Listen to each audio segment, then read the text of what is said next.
Hi, everybody. We're here to discuss episode 72 with Andrea Hackman. She is the founder of One Village Coffee. I'm here with Cynthia. How's it going? What's up, friend? It's going well. How are you? Doing pretty good. Kind of warm in my office, and I've got a long sleeve shirt on, but we're gonna roll with it. I know, I I was did. noticing how fancy you were today. I did roll the sleeves. Yeah. It's my concession. So it's a really interesting episode with Andrea, and so you got to listen to it today. What jumped out at you? Yeah, I really resonated with the part in the episode where she talks about how she really was trained by her parents to learn hard work and respect, but not really to understand how to communicate feelings and how to work around people having different experiences of the same event. And I know for myself, just influences I had growing up that, I remember them sort of telling each other, what they should be feeling at certain points. And, um, and somehow, obviously that was ingrained in how I learned about what you should or should not be feeling and like how you deal with conflict when people are feeling different things. And it definitely wasn't a healthy example that I had. I just thought it was really interesting because I know it was for her a very pivotal moment in her marriage, for that matter, of like how she had to figure out how to communicate better with her husband. And she was very committed to not getting a divorce like her parents, which I thought was really admirable. But I think there's a lot of us who, myself included, I ended up, going to a life coach because I had to decondition myself from what I had been taught and what I had seen growing up. And that was really difficult in some ways to, I don't know, just to figure that back out. It's like, it served me well moving forward, but I just wish it had always sort of been that way. I think, some of the tough times that I've had in my life and my career could have been a little easier had I actually learned that from an earlier age. Feelings are tough, aren't they? I mean, Really tough. as I said in the show, my parents got divorced when I was pretty young, and I felt like they really didn't have access to a tool set that would help them deal with their feelings. Like they could say their feelings, and sometimes they could shout their feelings, but they couldn't. There wasn't an understanding where one would listen to the other and kind of just feel it with them, Yeah. and rather than wanting to change. That's the secret. It's one of Jennifer Blaine's things. It's to listen to someone without needing things to change. Yes. To Yeah. just be with them and be with Yep. their feeling, and then Yep. have them be with your feeling. Totally. Because I mean, I really appreciate Andrea opening up the way she did. It's hard to talk about your own marriage while you're still married, and Sure. it's dangerous territory. But she was It really is. brave, and Yeah. what she said was that they really decided they needed to work on it. And what I think the turning point with them, they both realized that they're willing to do it.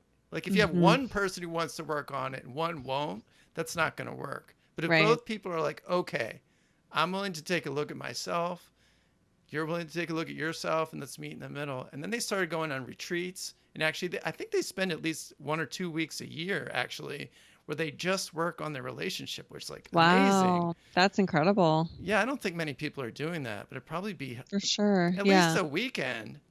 I know. Yeah. She even shared some exercises. One of them was, I think it was called the yuck to amazing scale, where each Okay. person they'll write down things that are going on in their life. So it could be like, their finances, how things are going with discipline with their kids, how things are going with organization in the home, whatever it is that you're living with. And each Yeah. person rates from yucky to amazing how they feel about that. And then you compare notes and kind of think about, well, what could we do about that? For both feeling yuck about this one aspect, how can we work Mm. as a team? I thought that was a really good idea. That's cool. Yeah. I know. It's really interesting because I do feel like maybe it's just like attracts like, so I don't know, but that our generation um is is able to or is finding ways and is more connected to feeling fulfilled and feeling like um I don't know, that that they have synchronicity, I guess, like in all aspects of their lives, whether that's work or personal, whatever, and that there's some toolbox around that they know what it feels to be out of sync with yourself, and they know what it feels like to be out of integrity with yourself. And so that lends itself to making decisions from your higher self rather than making decisions from, I don't know, your fearful self or whatever. But to your point, I guess, yeah, like our parents' generation really didn't have that toolbox. And so, or maybe it just wasn't as common. I don't know. But I definitely felt like, what I heard from her really stuck with me in a way where, I don't know if other people who are listening to the show have gone through something like Andrea or myself, where you have to relearn how to recognize what you're feeling and where you're feeling it, and then, figure out how to move through that, because it is a feeling, you can't change it, but it also is transient because it is just a feeling. And so you have to, sort of weigh that for yourself. But I just thought that was really interesting. And I definitely felt like I think, and I've mentioned it in some of our emails and communications, like I just had conflict in some fashion, right, earlier in my career, in my life, not only like in all my relationships, and really couldn't pinpoint what was going on for myself until I started going to Jennifer Blaine. And that's really when things changed for me. Yeah. I think it's good to check in with your partner periodically, just because one of the things is she's in a very long relationship, just like I am. And you go through changes and shifts in your relationship because you're going to change over time. Like you're not the same Cynthia as you were 10 years ago. For And, sure. and Ray's not the same Ray. And Zoe's not the same For Zoe. sure. And I'm not the same Brennan. Yep. And Yep. you have to kind of like grapple with that. Yes, you're changing at Yeah. the same time and it's slow, but you can kind of move apart. You may move together, but things change. It Mm-hmm. just helps to just check in. Yeah. And if you're struggling with the communication, which I think a lot, that's probably the biggest challenge. Mm-hmm. If you can find a good coach like Jennifer or like Yeah. us or like Right. whoever Right. Yeah. whoever you both could gel with, there is hope. I mean, if Andrea can do it, you can too. Yeah. So that's Yeah. Because that's I think a lot of it, if I hadn't been working with Jennifer and had the toolbox, kind of like put back in my pocket or my book bag to be able to figure out how to navigate what I was feeling in tricky situations, like my jump from corporate, like my getting unstuck in my own life, even with this podcast, like it just may not have looked this way. It might have been me continuing to climb the corporate ladder and make more money and have more power as some sort of outlet for that energy. Because really, it's like this buildup of that energy, and I think that is why people end up having midlife crises in some way. Like they have no way to express what they're feeling, or why they get addicted to work or why they get addicted to certain things is because that's like one outlet for you to push that energy towards, rather than it actually being like, this is how I'm feeling and I have to sit with it. And that's uncomfortable sometimes. But I think ultimately, if you want to get unstuck in your life, no matter what aspect it is, like being able to have the capacity to talk about what you're feeling, why you're feeling that, and if it's not going away, if that feeling is still there, which for me it was, of like, I can't do this for the next 30 years of my career. Like, so what does this look like? Then, you have to figure out how to take steps and find solutions and self-soothe, quote unquote, in some way. And I think a lot of people, like I said, just find other ways to distract themselves and, binge watch on Netflix or whatever it might be. But those are all just distractions from what's actually going on. totally. I mean, you have to be willing to do the work. Are you Yeah. willing to work on yourself? Is a Yeah. big question to ask. It is. Would Yeah. you be willing to see a coach? Would you go, Mhm. to couples therapy with your partner? For a long time, I didn't want to do that. I was terrified of it.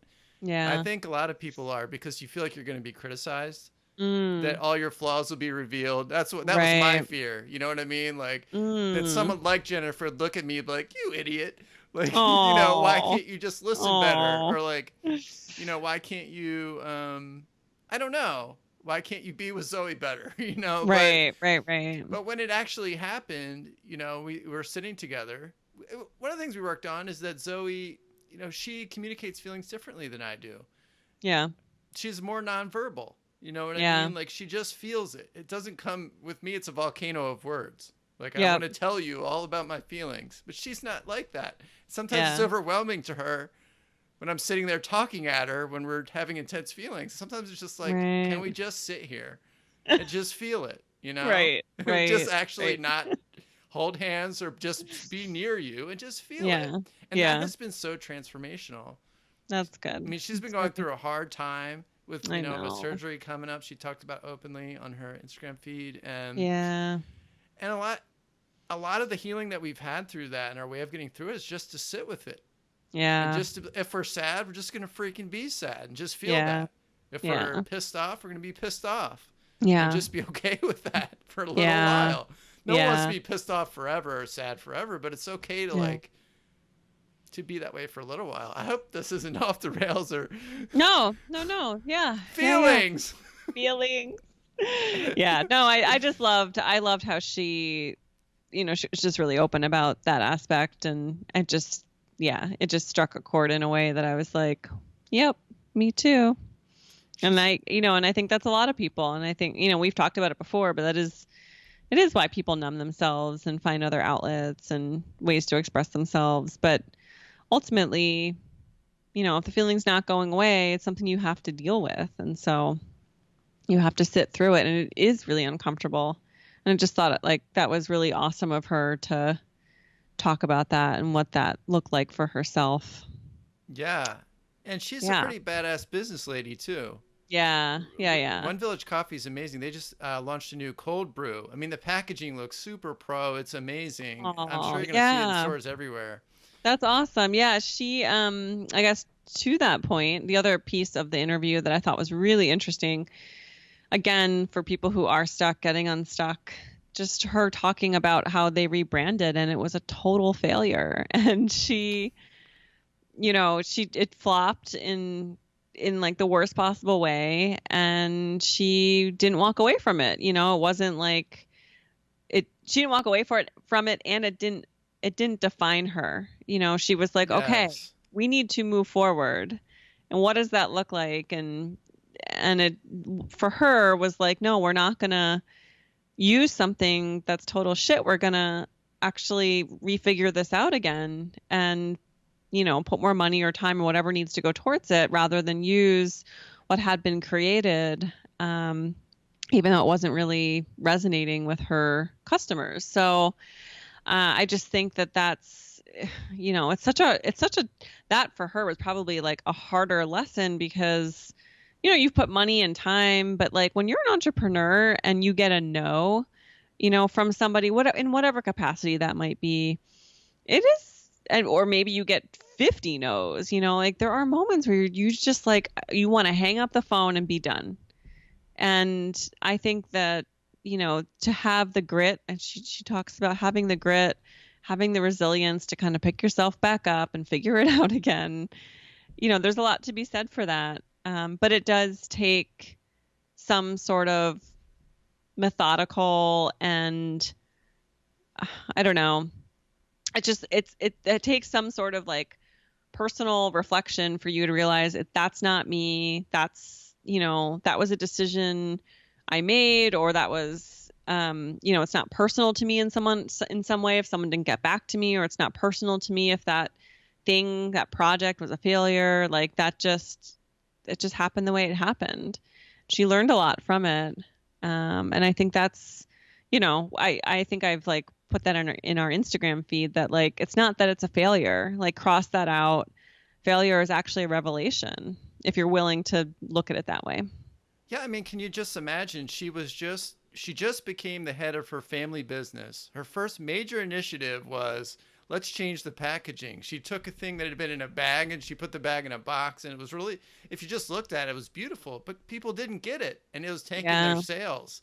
Yeah. And she had the courage to say, you know what? Even though we've bought all these boxes, we paid for all this branding, we're just going to pull them off the shelves and go back to the bags. And she saved that company. So Yeah. to me, that's not a failure. That's leadership. That's Yeah. excellence. So Yeah. Yeah. Yeah. that's For what I took sure. out of it. Yeah. Yeah. No, I thought that was a really poignant moment in the interview as well. And I hope people who listen to it hear that and, realize that there are so many moments. I mean, in my career too, where I'm like, God, that was just a total belly flop, And but I had to figure it out. I had to keep figuring it out if I wanted to get out of that situation or out of that job or whatever it was, even with our Yeah. podcast. So, I mean, we are innately valuable. We don't need our businesses to be smashing successes to be yeah, valuable people, to have a purpose, to be awesome. true It's story. great if it does work out that way, and it can if you keep on trying, but it Yeah. doesn't. Don't take failure so freaking personally. It's really Yeah. not the universe telling you. It might mean it was a bad idea, but it doesn't mean you're a bad person. No. Yeah. It's the universe redirecting you. Maybe. It's like, yeah, Or it was it's like bad luck or wrong timing. You don't know. maybe. Yeah. Totally. Totally. Some people persist for like 30 years with their passion before they get discovered. And I mean, that's a long haul. Like, I think about that. I mean, you and I talk about this with our business, even where I'm like, Yeah. if in 2 years we're not doing this, like, we need we need to figure it out. Cause like, how do I wrap my head around that? But people persist for 30, 40 years in a business before they get discovered. It's kind of crazy. Well, think about Vincent van Gogh. I mean, he lived Mm, his whole life. I don't think he got hardly any credit at all for his paintings, and probably died thought he was a failure, and now he's considered the greatest of them all. no, no, he's not even like seeing So we don't know the his big picture riches. now. We don't know. Yeah. Yeah. What he's reincarnated as. Yeah. Well, I mean, we don't know what our full I impact is. know. It's true. It's so true. Yeah. And you can't use that one failure as like to define the impact that you're having. Well, Yeah. thanks, Andrea, for coming on the show. Thanks for Yeah. listening. I hope you check it out, the episode, because there's so much more good stuff in it than what we just talked about. We kind of just scratched the surface, but We did. Yeah. That was like two topics of the like, you know, 5, 6 that I had written down that I just thought were really poignant. So, yeah. So you can find that episode along with its show notes at goldmagic.co/podcast. There's also be a link behind or below the video on YouTube. And yeah, have a great day, everybody. Hit subscribe if you like the channel. peace. Peace out.